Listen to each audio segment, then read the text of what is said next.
Hello artistic family, welcome back. I hope everybody is doing great. I'm really happy. Huge sale on at Michael's, buy one get one free. So I got some huge canvases for some of my new abstract paintings that I'm going to be doing. Those will be for sale. You guys can always send me an email. My email is down in the video description. I did mention to you guys in the community post that I was starting an Instagram account in the near future, so keep an eye out for that. Turn on your notifications so you don't miss any posts or any new updates. I have 3 basic colors. You guys know I don't use a lot. So I have my go-to 24 karat gold by DecoArt Americana.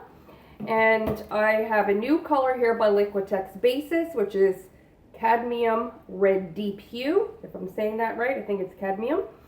And I do like that a lot better than the Crimson by Artist Loft. It's a much deeper red. Again, it's not like a fire engine red, it's a deep red, just as it mentions.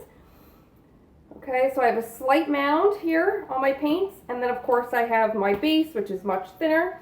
I'm going to go ahead, guys, and flood the canvas, and then we're going to use some of my different size